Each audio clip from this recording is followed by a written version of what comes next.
here with the video where I share my thoughts and opinions on the NXT Women's North American Champion in Seoul. Ruca, would love to know what your thoughts and opinions are on her down in the comments below. It would be greatly appreciated by yours truly. When it comes to Seoul Ruca, I'm talking about her, the wrestler, not her, the human kind of deal. And she hasn't been wrestling for too terribly long, and she's been out for a little while kind of deal. She made her debut back in 2022 according to Cage Match, and she got hurt. I think it was a torn ACL or torn something in her knee by early 2023, April of that year. Made her return in February of 2024, and all of that stuff. And when it comes to Seoul Ruca, she's one of the few people in the women's division in NXT currently that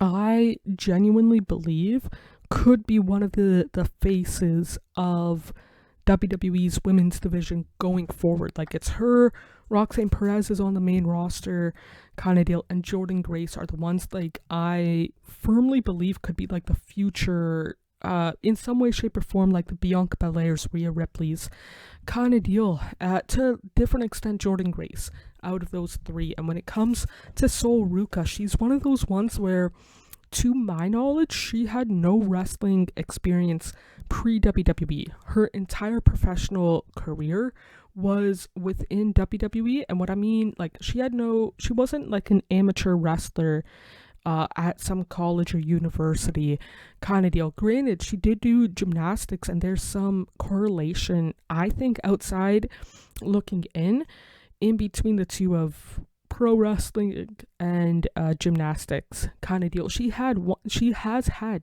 102 matches, and if you look at her wrestle, granted, she could improve, but she's a lot better than what other people that I've seen, again, primarily in the independents, that are 100 matches deeper. Seoul Ruca's a lot better. Granted, she has the performance center, but she seems comfortable in the ring. Outside looking in, she seems comfortable on the mic. What she's doing with Zarya, I'm genuinely enjoying it, and it's one of the few, for myself personally, bright spots of NXT right now. It's like what they're doing, what Ethan Page is always must-see TV for myself personally, and same with Oba Femi kind of deal. But yeah, when it comes to Seoul Ruca, if I had to list favorite female wrestlers right now, no matter what the promotion, would she be in the top 5? For me personally, no. But if she's in your top 5, I could understand why. Within NXT, for sure, she's my favorite. Her and, well, 1A, 1B with Zarya kind of deal and all of that stuff. But yeah, one of my favorites to watch in the women's division, but not in my top 5, if that makes sense. Would love to know your thoughts down in the comments below. It would be greatly appreciated by yours truly. Treat yourself as well as possible, mentally, emotionally, and physically, because you deserve the absolute best without a shadow of a doubt.